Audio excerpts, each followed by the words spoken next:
va todo? Bueno, vamos a continuar el libro de Proverbios. Estábamos en el libro de Proverbios capítulo 6.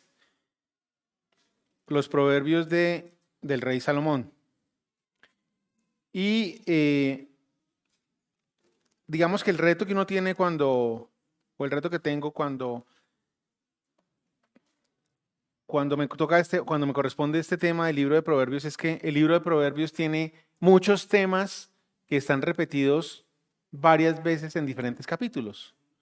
Entonces no es que uno toma un capítulo y lo expone, sino que de una forma u otra tienen que ir a buscar en otra parte qué más se dice o qué más dice el libro con respecto a ese tema en particular. Primer punto. Y segundo punto, algo que aprendíamos en el campamento de predicadores hace algún tiempo, donde estuvimos con un par de hermanos, es que uno no puede desconectar, uno no puede perder la sintonía entre lo que dice la palabra y lo que necesita la iglesia. Entonces, sí es necesario hacer un ajuste importante allí en cuanto a lo que dice la palabra, para poder traer el tema acá.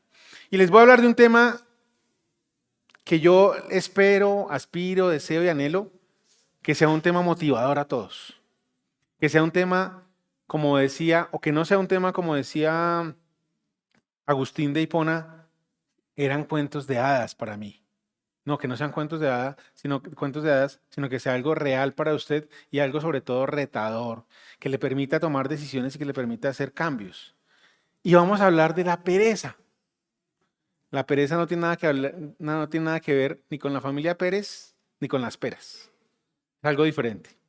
Entonces, para empezar, les voy a pedir que vayamos al libro de Proverbios capítulo 6 y leamos del versículo 6 al versículo 8 sobre la pereza. ¿Ya estamos allí? Dice así: anda, perezoso, fíjate en la hormiga, fíjate en lo que hace y adquiere sabiduría. No tiene quien la mande, ni quien la vigile, ni gobierne. Con todo, en el verano almacena provisiones y durante la cosecha recoge alimentos. Entonces yo le pido a usted que cierre sus ojos, que se olvide por un momento de la carrera frenética en la que vivimos en este siglo, de que se olvide por un momento del mundo exterior y de que se concentre verdaderamente en lo que aquí el Señor le puede hoy estar diciendo a través de un siervo inútil como yo. ¿Estamos? Nuestro querido Padre Celestial, Señor, yo te quiero en primer lugar dar las gracias. Yo te doy las gracias por la oportunidad, Señor, que tú nos das de congregarnos en torno, en primera instancia, a la mesa y en segunda instancia, Señor, por congregarnos en torno a tu palabra, Señor, a lo que tu palabra enseña, a lo que tu palabra dice, papá. Yo te pido, Señor, hoy que toques corazones, Señor del cielo. Yo te pido hoy que no me permitas decir nada que sea un concepto o un conocimiento humano, sino que sea algo que tú tienes para cada uno de nosotros como lo trajiste en primera instancia a mi corazón. Yo te doy las gracias, papá, por este tiempo, en el nombre poderoso de tu Hijo nuestro Señor. Amén. La palabra pereza viene del latín pigritia, que tiene que ver con una raíz piger, que quiere decir flojo o débil, más flojo que débil. La debilidad es algo natural, puede ser algo físico, pero la flojera es algo que va más allá de lo físico. Y la pereza definitivamente es una forma de pecado. Claramente la pereza es una forma de pecado que se manifiesta como la renuncia voluntaria a trabajar o a cumplir con los deberes, por aversión al esfuerzo y por falta de diligencia. Y es contraria a los valores establecidos y estipulados para un creyente. ¿Por qué deberíamos nosotros no ser perezosos? Porque Dios no es perezoso. Y ese es nuestro modelo de vida. Y en esta parte, en el libro de Proverbios, observemos que lo que nos enseña el rey David es que va y le dice a un hombre: anda perezoso, fíjate en la hormiga. Nosotros hemos dicho que la palabra de Dios, o más bien que Dios nos habla a través de tres elementos absolutamente contundentes y categóricos, ¿cierto? A través de la creación, a través de Jesús de Nazaret, la palabra hecha hombre, y a través de la palabra de Dios escrita, que es la Biblia. Entonces, ¿ustedes qué creen que cuando le dice anda perezoso, fíjate en la hormiga, qué le está invitando a que mire? la naturaleza. Y aquí encontramos varias cosas que son importantes. Y es que hay un contraste entre la pereza y la diligencia. Entonces me adelanto un buen rato de la conversación y es que el antídoto para la pereza justamente es ser diligente. Es ser diligente. Tenemos que ser diligentes.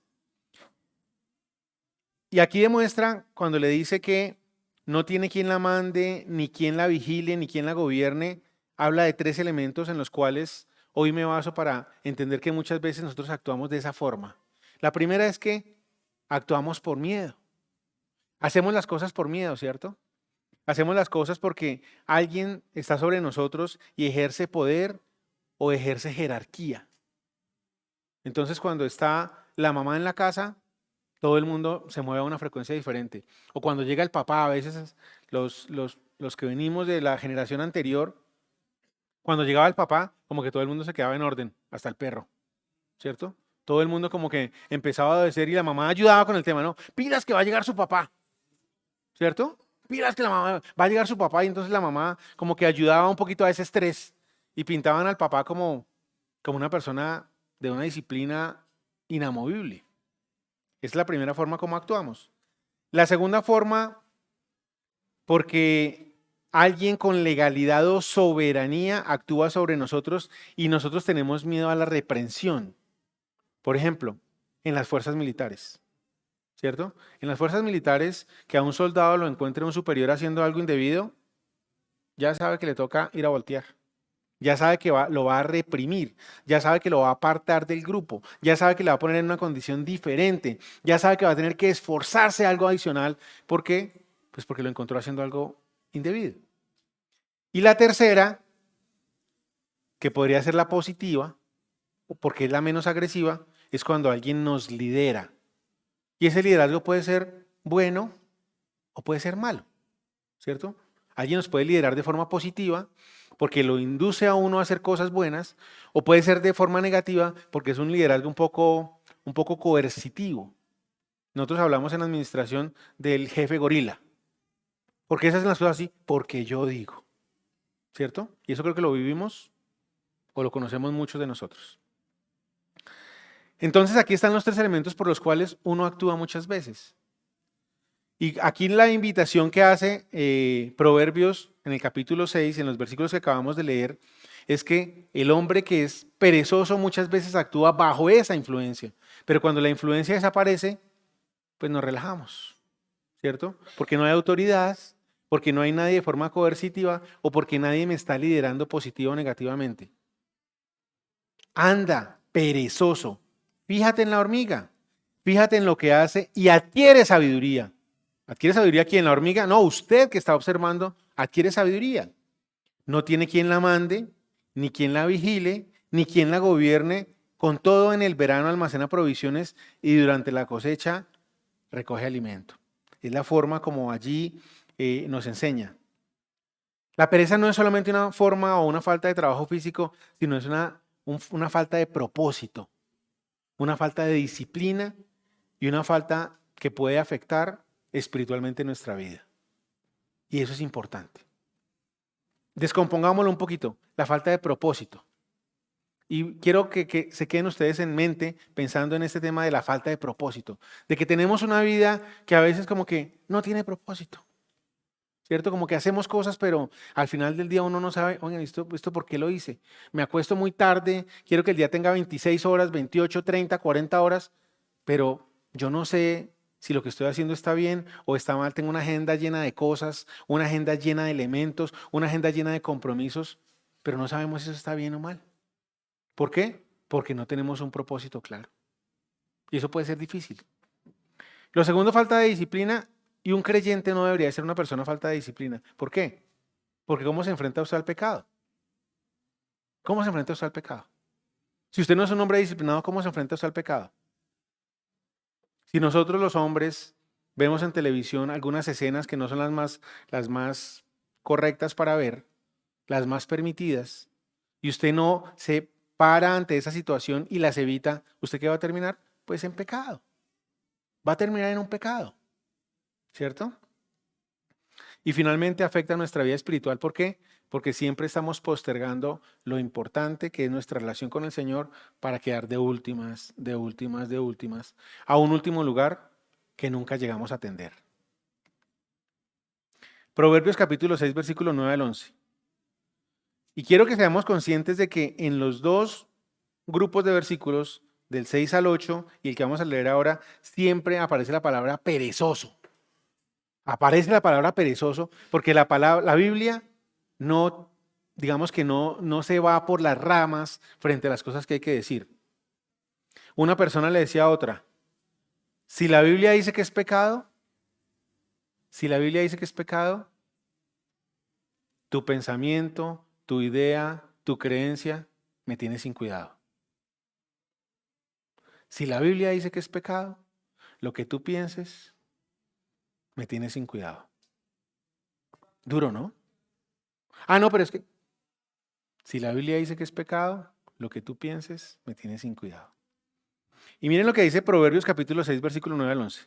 Perezoso, ¿cuánto tiempo más seguirás acostado? ¿Cuándo despertarás de tu sueño? Un corto sueño, una breve siesta, un pequeño descanso, cruzado de brazos, y te asaltará la pobreza como un bandido y la escasez como un hombre armado. Entonces aquí, indefectiblemente, la pereza trae unas consecuencias. Hablemos de las consecuencias de la pereza, rápidamente. Consecuencias de la pereza. Proverbios capítulo 10, versículo 4. Las manos ociosas conducen a la pobreza. Las manos diligentes atraen riquezas. Entonces, la pobreza finalmente es una de las características más importantes de la pereza, la pobreza. Y estamos hablando, como lo decíamos hace un instante, de la pobreza espiritual, no solamente la pobreza económica, de la pobreza intelectual. De eso estamos hablando, ¿cierto? De que nos quedamos como queriendo hacer cosas, pero la pereza no nos deja.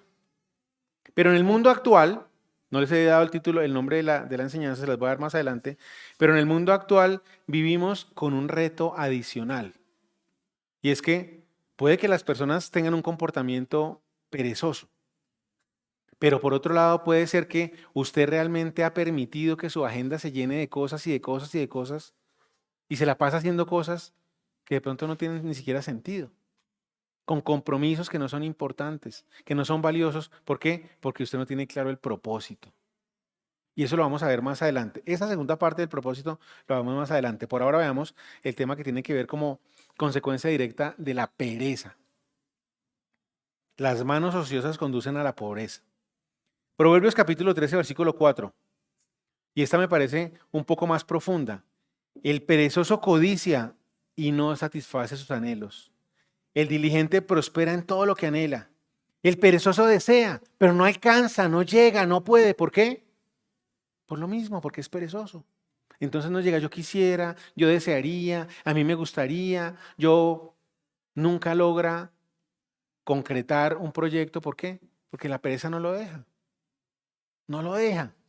El perezoso codicia, anhela, desea, tiene sueños, hasta ambiciones si se quiere, pero no las logra concretar.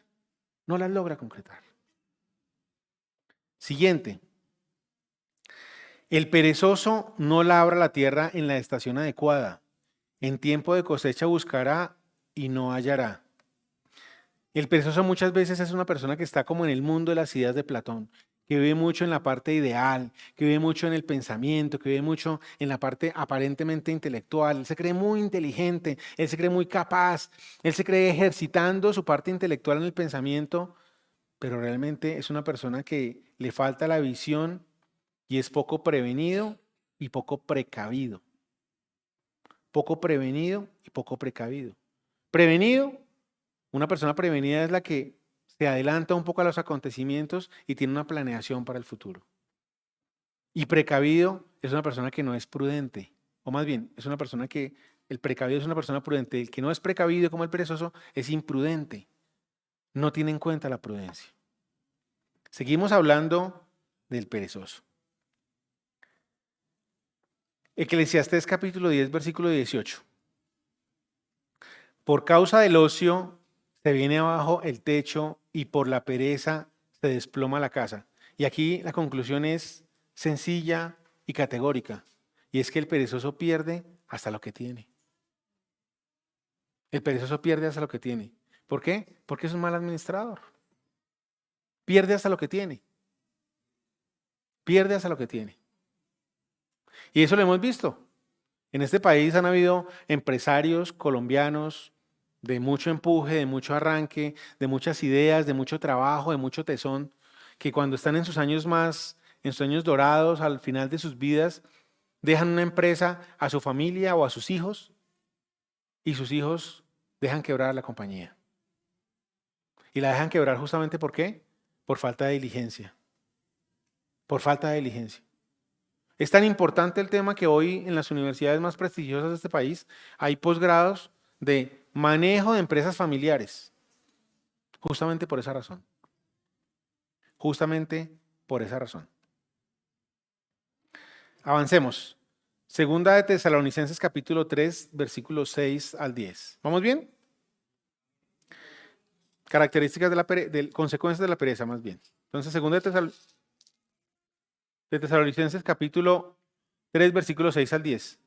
Dice, hermanos, en el nombre del Señor Jesucristo les ordenamos que se aparten de todo hermano que esté viviendo como un vago. Insisto, las palabras de la Biblia son absolutamente categóricas. Y no según las enseñanzas recibidas de nosotros. Y es una parte en la cual los discípulos cercanos del Señor están hablándole a unos discípulos a un grupo más grande de discípulos con respecto a un comportamiento de otras personas. Y las palabras son claras. Hermanos, en el nombre del Señor Jesucristo, o sea, con toda autoridad, les estoy diciendo, les ordenamos que se aparten de todo hermano que esté viviendo como un vago y no según las enseñanzas recibidas de nosotros. Ustedes mismos saben cómo deben seguir nuestro ejemplo.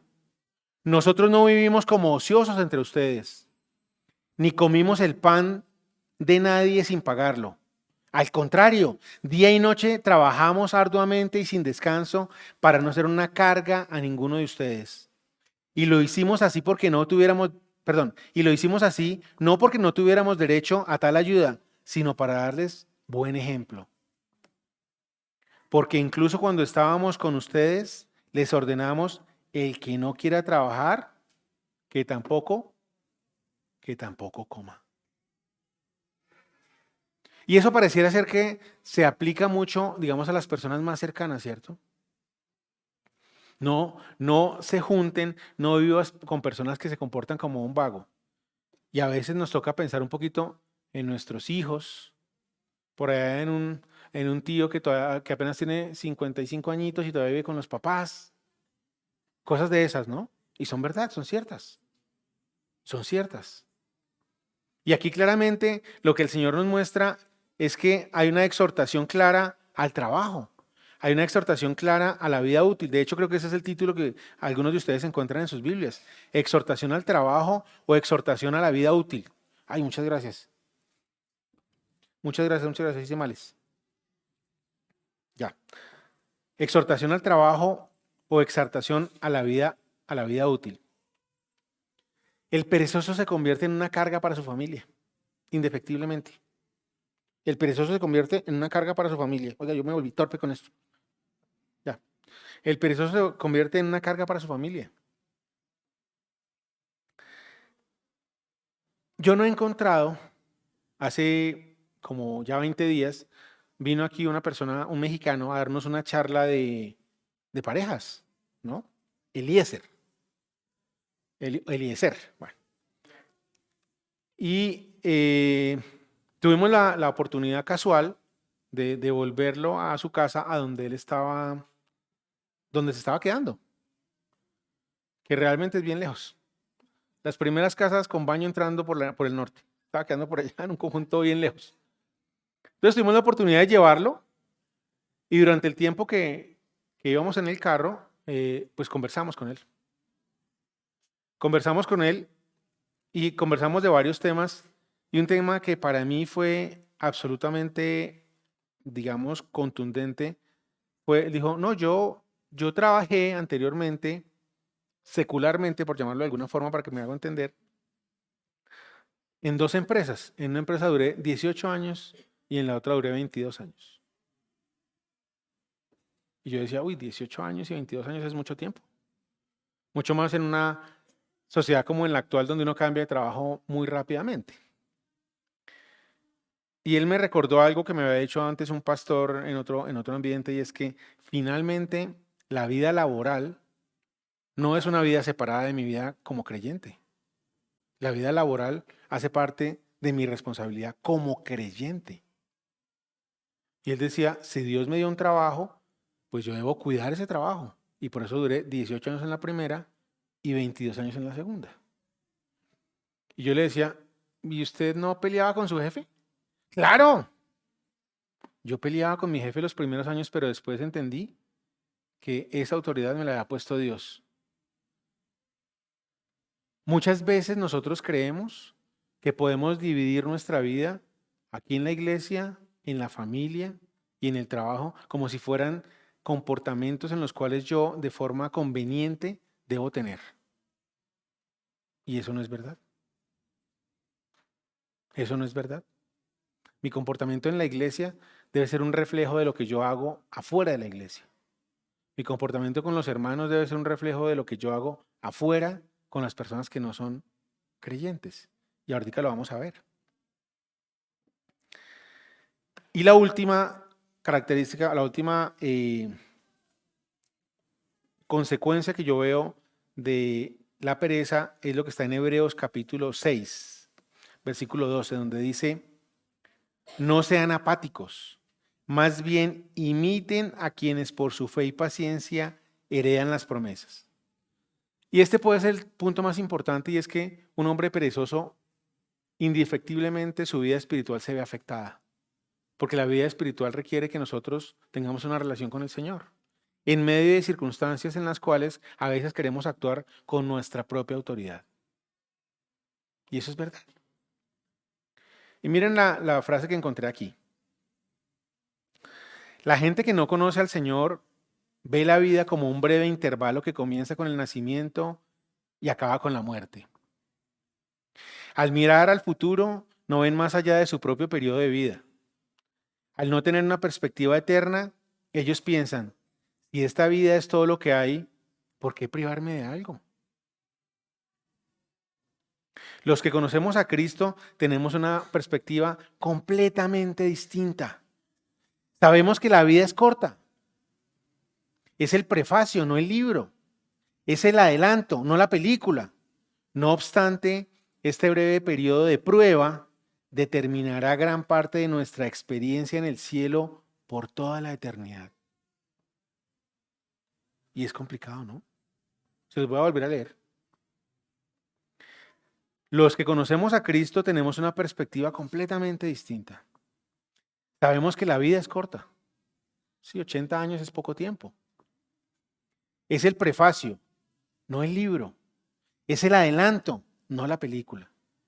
No obstante, este breve periodo de prueba determinará gran parte de nuestra experiencia en el cielo por toda la eternidad.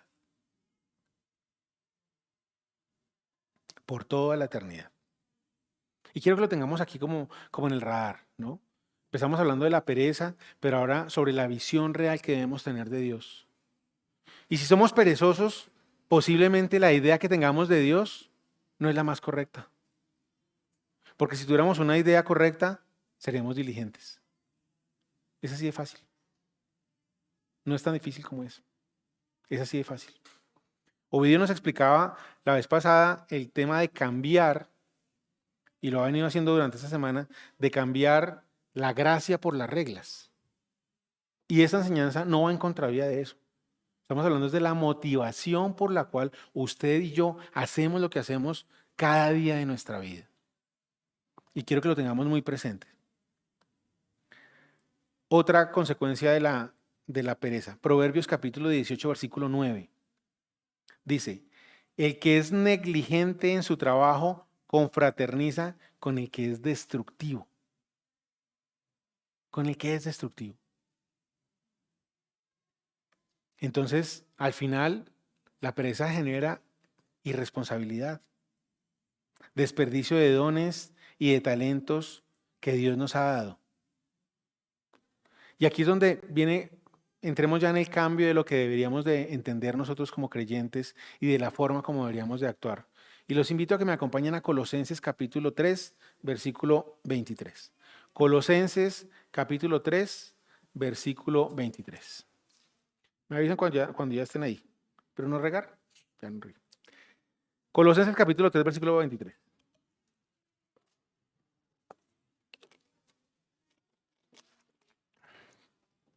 Y este es un fragmento 23 y 24. Este es un fragmento que para nosotros debería ser absolutamente categórico e importante dentro de nuestra vida. Miren lo que dice acá, dice: hagan lo que hagan, trabajen de buena gana, como para el Señor y no como para nadie en este mundo, conscientes de que el Señor los recompensará con la herencia. Ustedes sirven a Cristo el Señor. Y aquí la invitación es que usted empiece a pensar en su propósito. ¿Cuál es su propósito? ¿Cuál es su propósito de vida en lo que usted hace? ¿Su propósito de vida es ganar dinero en el trabajo, por ejemplo? ¿Su propósito de vida es tener poder? ¿Su propósito de vida es influenciar a otros? ¿Su propósito de vida es ser feliz? ¿Cuál es su propósito de vida? Y tratemos de entender cómo eso que yo hago cada día colabora en un propósito de vida eterno. ¿Por qué? Por lo que leímos hace un minuto. Los que conocemos a Cristo tenemos una perspectiva completamente distinta. ¿Cuál es su propósito? En la medida en que cada cosa que nosotros hagamos a diario colabore con ese propósito eterno, estamos haciendo lo que debemos hacer. Pero si usted y yo estamos utilizando nuestra energía, nuestros dones y nuestra vida en cosas diferentes, estamos equivocados. Ahorita lo vamos a ver con un ejemplo que espero que sea un poquito más, que clarifique mucho más. Que clarifique mucho más. Hacerlo todo como para el Señor y no para los hombres. Hacerlo todo para el Señor y no para los hombres. Y hasta aquí podría uno decir, y yo quiero aquí hacer parar un momento. Y hasta aquí podríamos decir, bueno, sí, usted nos ha hablado de la pereza y que la pereza no es buena y que tiene consecuencias, pero eso lo puede saber un no creyente. Es más, un no creyente podría por lógica, por intuición, por conocimiento y por experiencia decir, pues claro, es mejor ser diligente que perezoso. Y entonces, ¿cuál es la diferencia? ¿Cuál es la diferencia? Es más, seamos absolutamente honestos. Hay muchos no creyentes que son tremendamente diligentes. En cosas que tienen propósitos diferentes, sí, pero que son tremendamente diligentes. Que se levantan muy temprano y que se acuestan todos los días muy tarde. ¿Sí? Por ejemplo, les pongo un ejemplo. A mis hijos los recoge la ruta todos los días como a las 5:35. A las 5:35 de la mañana. ¿A qué hora salió ese señor del parqueadero para recoger a los niños que son los primeros a las 5:35? 4:30, digamos, a las 4:30. Sí, ¿a qué hora se levantó? Y si se levantó él, porque se iba a madrugar, ¿a qué hora se levantó su esposa para darle el almuerzo y dárselo para que él se lo llevara? O sea, hay gente tremendamente diligente. No nos digamos mentiras. Hay gente tremendamente diligente. Cuando yo era niño hace poco, uno llegaba un 24 de diciembre, yo me acuerdo que cuando yo era pelado, un 24 de diciembre y mi mamá hacía mercado porque el 25 todo estaba cerrado. Ahora la gente trabaja los 25, los primeros de enero, en Semana Santa. O sea, nos hemos vuelto muy diligentes. Yo no sé si eso será bueno o malo. No sé si eso será bueno o malo. Están construyendo el metro aquí en Colombia. Y hablando con un taxista nos decía, no, yo vivo por allá bien al norte y allá hay un barrio de chinos. Y los chinos trabajan sábados y domingos. Sábados y domingos. Entonces son muy diligentes. Pero ¿cuál es la diferencia? Hemos llegado aquí entendiendo lo que dice la palabra en cuanto a la pereza y el perezoso. Pero ¿por qué un creyente debe ser diligente? ¿Cuál es la razón por la cual un creyente debe ser diligente? ¿Cuál es la razón por la cual un creyente de corazón debería ser diligente? Y esa es la pregunta. Esa es la pregunta. Y es la pregunta que yo quiero que usted trate de responder en estos 20 segundos que le voy a dar. ¿Por qué un creyente debe ser diligente? Y no me diga, porque Dios es diligente, el creyente debe ser diligente. No, usted de corazón, ¿por qué debe ser diligente? Piénselo. Y trate de construir una respuesta en su mente. ¿Por qué un creyente debe ser diligente? ¿Cuál debería ser la motivación para que un creyente sea diligente en un tiempo tan corto como el que vivimos y tan pasajero? 80, 85, 90 años, viene siendo poco tiempo.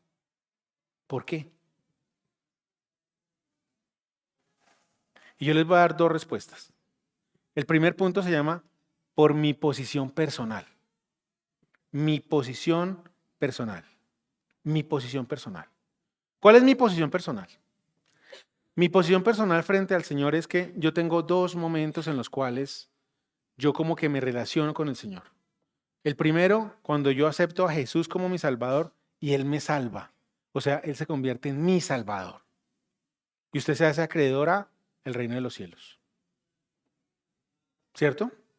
Y muchos de nosotros hacemos cosas para presentar a ese Señor Jesús como Salvador, ¿cierto?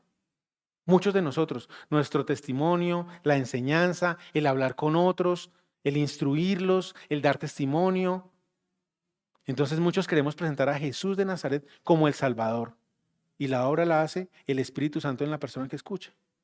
¿Estamos de acuerdo? ¿Usted qué hizo para ser salvo? Creer. Nada más. Usted no hizo nada más. Y allí en nuestra relación como Salvador, nos hacemos acreedores a un reino diferente. Y es lo que los antiguos llamaron el nuevo nacimiento. El nuevo nacimiento. Edwards lo llamó como el nuevo nacimiento. Dijo, el nuevo nacimiento es cuando yo entiendo que hay un reino futuro, cuando mi visión cambia, cuando yo digo, ya no es mi vida, no es este tramo de tiempo que empieza en el nacimiento y termina con mi muerte, sino que hay un reino posterior y me he hecho acreedor a llegar a ese reino posterior por el sacrificio de Jesús en la cruz del Calvario. Mi posición personal, ese es el primer punto. Y el segundo es que ahora Jesús sea mi Señor. Y cuando Jesús es mi Señor, yo debo tener una relación con Él. Lo hablaba Ovidio hace 8 días, una relación por gratitud por lo que Él hizo. Y ese es el proceso que nosotros llamamos el proceso de ¿qué? De santificación. En el cual, ¿cuánto tiempo me voy a demorar? Toda la vida. Toda la vida. Entonces yo ya tengo un trabajo para toda la vida que es trabajar en mi proceso de santificación. ¿Y qué es trabajar en mi proceso de santificación? Darle al Señor la posición en mi vida que Él se merece. Ese es mi trabajo. Darle a Él la posición que Él se merece. Y eso exige de mí. ¿Y eso qué exige de mí? Que yo crucifique mi carne. Entonces yo debo ser disciplinado. Porque si yo no soy disciplinado, no puedo crucificar mi carne. No puedo crucificar mi carne. Y esto es grave. Si no hemos entendido esto, es el momento de reconocerlo en este momento, en este instante. ¿Cierto? Mi proceso de salvación ya fue hecho. Y mi proceso de santificación requiere que yo haga un trabajo que me va a tardar haciéndolo toda mi vida hasta que Él me llame a su presencia. ¿Estamos de acuerdo con eso? ¿Tenemos dudas? No. Entonces, primer punto por el cual deberíamos de ser verdaderamente diligentes es por mi proceso o por mi posición personal. Y el segundo, que es todavía más difícil, más complejo de entender y que se los pido que lo entiendan, se llama mi posición en el tiempo. Mi posición en el tiempo. Y no me quiero equivocar, de verdad no me quiero equivocar. Le pido a Dios que me dé sabiduría para poder exponer esto de la mejor manera y los invito a que me acompañen a Romanos.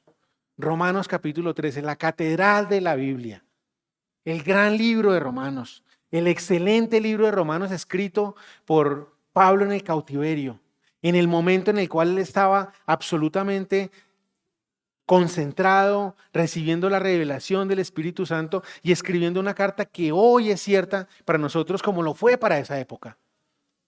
No la lea a rapidez, léala con detalle y con cuidado, porque este mensaje es para usted y para mí. Hoy, 31 de agosto. Despacito la vamos a leer de forma que la entendamos. Romanos capítulo 13, versículo 11 al 14.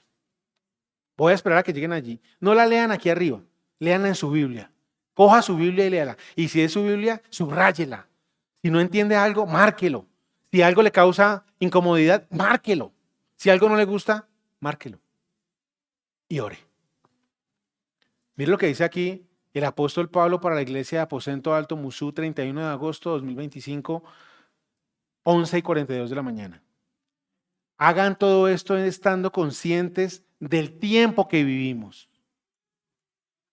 Ya es hora de que despierten del sueño, pues nuestra salvación está ahora más cerca que cuando inicialmente creímos. La noche está muy avanzada y ya se acerca el día.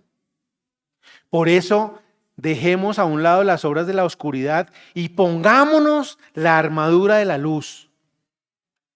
Vivamos decentemente, como a la luz del día, no en orgías. Seguramente ningún creyente lo hace. Ni en borracheras, ningún creyente lo hace. Ni en inmoralidad sexual y libertinaje, ni en desacuerdos. Sí lo hacemos los creyentes. Y envidias, también lo hacemos los creyentes. Más bien, revístanse ustedes del Señor Jesucristo y no se preocupen por satisfacer los deseos de la carne. Tremendo fragmento. Tremendo fragmento. Y yo no sé qué haya entendido usted de este fragmento, pero le digo una cosa. Para poder hacer lo que dice aquí la palabra, usted y yo tenemos que ser diligentes. Tenemos que olvidarnos de la pereza. La pereza no puede hacer parte de nuestro comportamiento ni de nuestro testimonio. ¿Por qué? Porque estamos en un proceso de santificación que exige que usted tenga una relación con su Creador, que ya dio la vida por usted. Que ya dio la vida por usted. Que ya dio la vida por usted. Simplemente para contarles una historia rápidamente. Agustín de Hipona. Agustín de Hipona era un hombre nacido en Cartago, África. Después se movió a Roma, creo. Se hizo creyente, pero era un hombre tremendamente promiscuo. Y eso lo dice la historia. No lo estoy inventando. Era tremendamente promiscuo. Y él conoció al Señor. Y cuando conoció al Señor, él decía, lo que me decían en la iglesia me suena como a un cuento de hadas. Como a un cuento de hadas, como a un cuento de hadas. Incluso lo dice él en uno de sus libros, dice que oraba de esta manera: concédeme castidad y continencia, pero no todavía, Señor. ¿Ah? Lo dice en uno de sus libros que se llama Confesiones.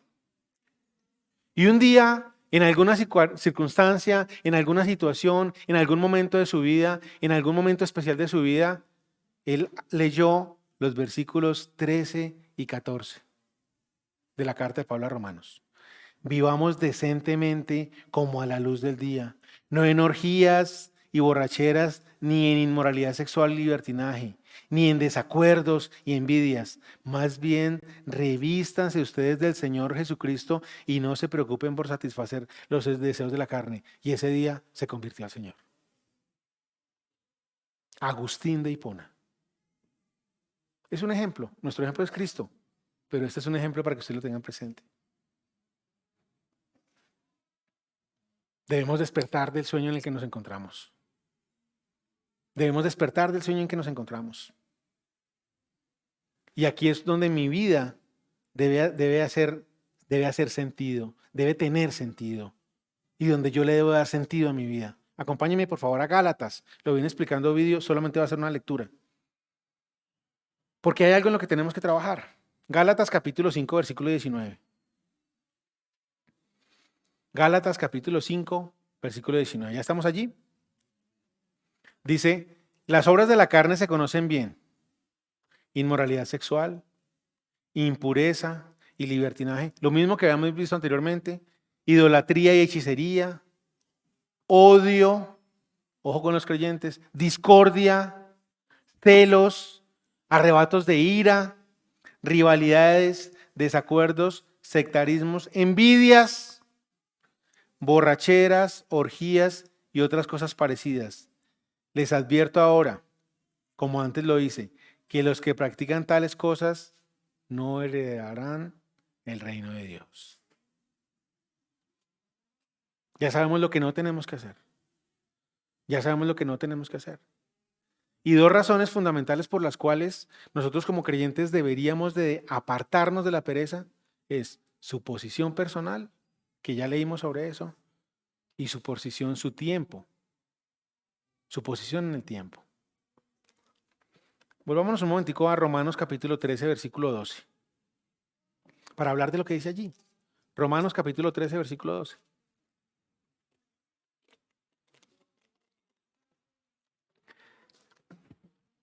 Y ese libro de Romanos fue escrito hace, no sé el canon cuándo se cerraría, pero se cerró tal vez como en el siglo III, tal vez, cuarto. No, el canon. Siglo III, ¿cierto? Se cerró el canon. Es decir, se reconoce la Biblia con los 66 libros que tenemos actualmente. Es decir, contemos desde ahí. Y supongamos equivocadamente, olvidemos por un momento esos 300 años desde que se escribió. Romanos escribió como en el libro 59 tal vez, un poco como hacia esa época, 59, 60, 65 después de Cristo. Y pensemos en lo siguiente, en lo que dice acá, dice, la noche está muy avanzada y ya se acerca el día. Por eso dejemos a un lado las obras de la oscuridad y pongámonos la armadura de la luz. Imagínese usted lo siguiente.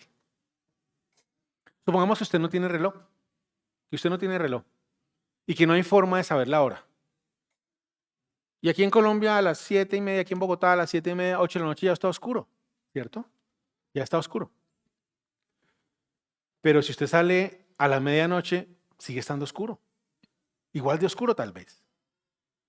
Pero si usted sale a las 2 de la mañana, sigue estando oscuro. Y sale a las 4 de la mañana, sigue estando oscuro. Y tal vez antes de las 5 de la mañana, sigue estando oscuro. Hasta que finalmente, después de las 5 de la mañana, el alba despunta y viene el nuevo día. ¿En qué parte de la noche estamos? Usted y yo no lo sabemos. Sabemos una cosa, estamos 2000 años más tarde de cuando Pablo escribió esto. ¿No cree usted y yo que debemos aprovechar el tiempo?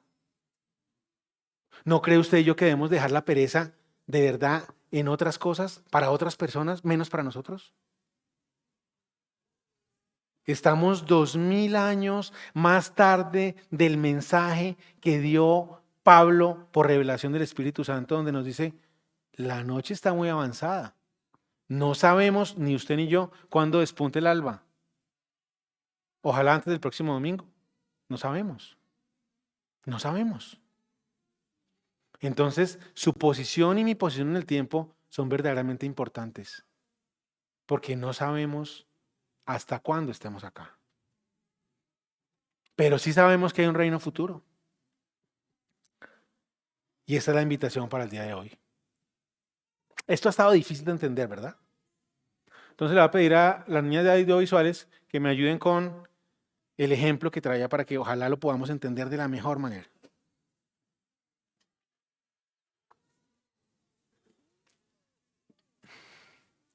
Ya para finalizar y para concluir.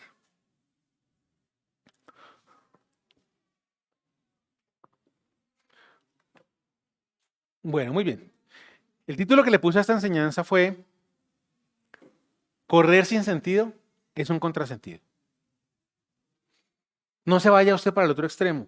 No vaya usted a pensar que si ha tenido un comportamiento que de alguna manera hoy exige que usted deje un comportamiento perezoso, ahora se vaya para el otro extremo y le ponga a su agenda cantidades de reuniones y usted empiece a venir a la iglesia si usted es hombre, a las reuniones de jóvenes y de damas. No, tranquilo.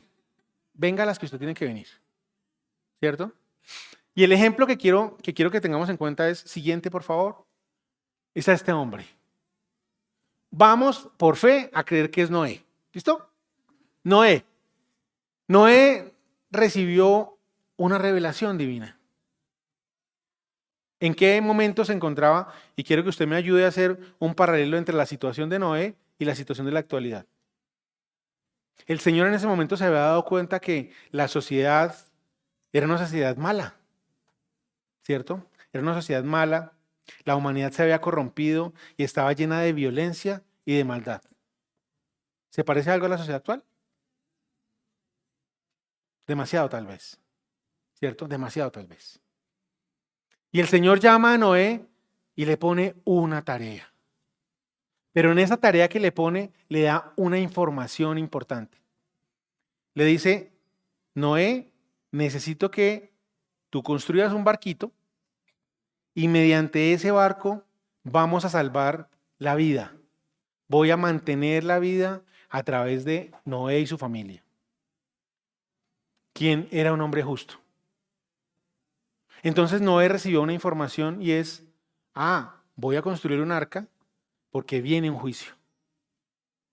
Usted y yo hemos recibido la misma información a través de la palabra y hemos recibido la información de que viene un juicio. No sabemos cuándo, pero viene un juicio, ¿verdad? ¿Sabíamos cuándo venía el juicio del diluvio cuando Noé recibió la encomienda de armar el arca? No sabíamos. No sabíamos.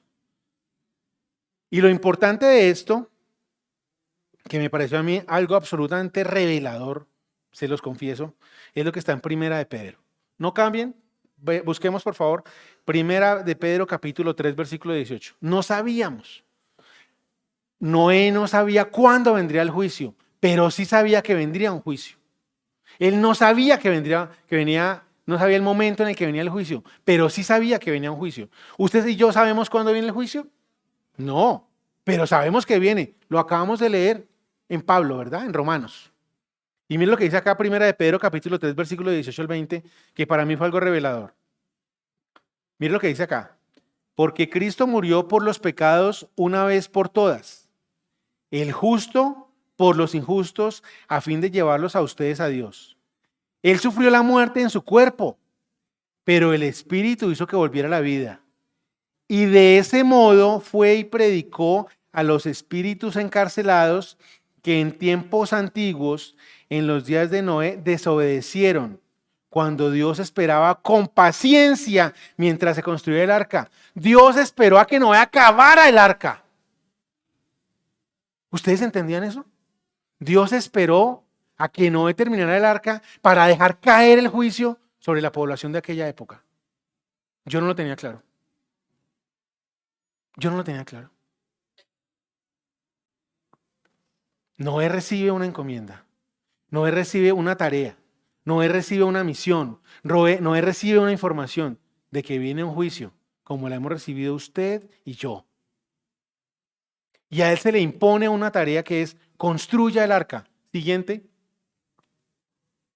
A él se le pone una tarea y le dicen, construye el arca.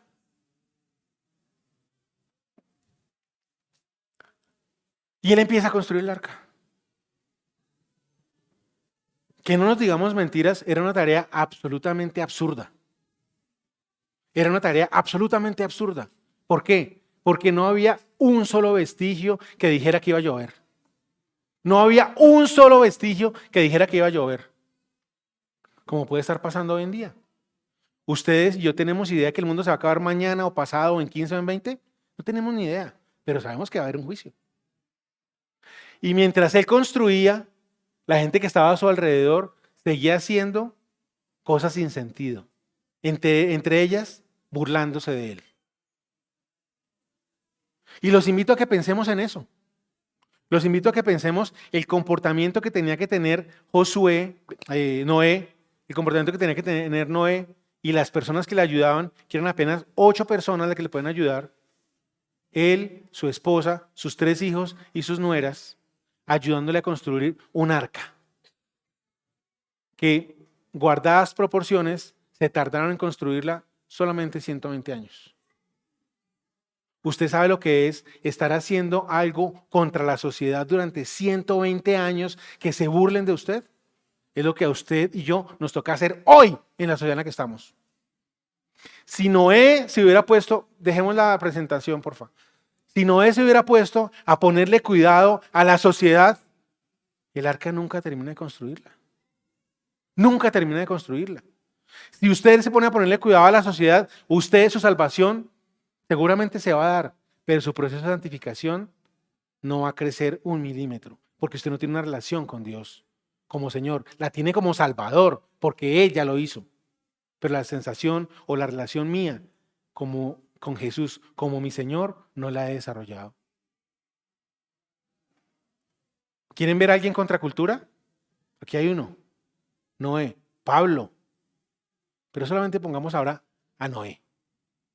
¿Usted sabe lo que es soportar la burla durante 120 años?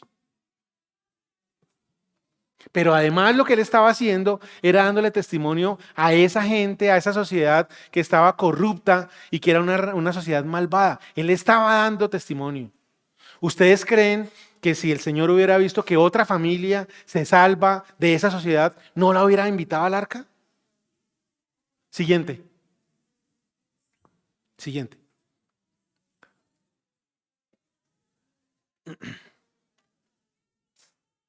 En Kentucky, Estados Unidos, se pusieron en la tarea de construir un modelo del arca como la de aquella época. Simplemente para darles algunas medidas. Material, madera. No se tiene claro qué tipo de madera. En la Biblia dice un nombre de una madera, pero no se tiene claro cuál. Parece que es ciprés o pino. No está tan claro todavía. Pero esas son las medidas de esta arca. Imagínensela usted. Longitud, es decir, de babor a estribor, de punta a cola. 135 metros. Mida 135 metros. Son más o menos 1,5 cuadras. Más una cuadra puede ser 100 metros. 1,5 cuadras, un poquito menos. 135 metros de largo, de longitud, para la época de Noé. Anchura, 22,5 metros. Media cuadra. Y altura, 13,5 metros. O sea, un edificio más o menos de 4 de 6 pisos. Si cada piso tiene 2 metros, un edificio de 6 pisos. Siguiente. Esta es la que está en Kentucky, en el momento en que la estaban construyendo. Y simplemente para tener referencia, hay un par de tractomulas, por lo menos aquí hay una tractomula, y ustedes pueden ver la relación de tamaño entre una tractomula y el arca de Noé. Con esto lo que les estoy diciendo simplemente es que la obra que Noé tuvo que hacer durante 120 años, tiempo durante el cual el Señor con paciencia esperaba para desatar su juicio, era una obra grande, como la que usted y yo tenemos que hacer con nuestra vida, dando testimonio al mundo caído. Yo le pregunto, ¿será que esa tarea que tenemos nos da espacio de actuar con pereza? ¿Será que esa tarea que tenemos de dar un testimonio para educar a nuestros hijos en una sociedad donde se burlan de ellos, nos da tiempo de que actuemos con pereza? Yo creo que no. Yo creo que no.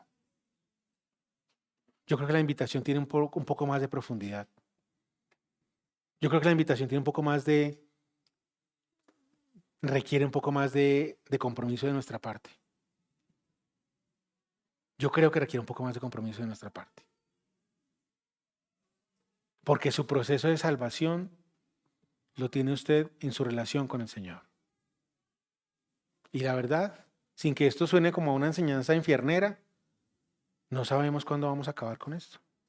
Lo que sabemos, como lo sabía Noé, es que es después de un juicio. Después de un juicio. Siguiente. Y esa es la obra terminada. Esa es la obra terminada. Justamente cuando Noé terminó de fabricar el arca, el Señor descargó el juicio, dejando llover por 40 días y 40 noches, durante 150 días. estuvo el arca flotando en alguna parte sobre las aguas que el Señor había permitido. Usted y yo sabemos que viene un juicio. Usted y yo lo sabemos. No sabemos cuándo. Y sabemos la tarea que tenemos. Y es construir el arca de nuestras vidas. Es construir el arca donde las otras personas vean el reflejo de nuestra relación con el Señor. Si Noé no hubiera tenido una relación con el Señor fuerte, fortalecida, diaria y continua, ¿ustedes creen que hubiera podido terminar esta obra? ¿Ustedes creen que hubiera podido soportar 120 años? Bueno, él vivió 600 añitos nomás. Pero ¿cuántos son 120 años de 600? ¿El 25% más o menos, mal contado? Aproximadamente. ¿Cuántos años vivimos nosotros? 80, 85, digamos 80. 25% son 20 años. 20 años de la vida, el 25% de la vida de un hombre dedicada a construir una obra en la cual él demostró que su relación con Dios lo alimentaba todos los días, todos los días. Y a través de él vino la salvación, como viene a través de Cristo. Como viene a través de Cristo. Cuando usted entiende eso, cuando usted entiende que lo que está haciendo desde el punto, desde el lugar, desde el sitio donde el Señor lo ha puesto para hacer lo que usted tenga que hacer, su vida tiene propósito. Porque usted sabe que está construyendo el arca de su vida. Y el arca de su vida, por lo menos, puede darle testimonio a otros para que vengan y hagan lo mismo. Para que vengan y hagan lo mismo.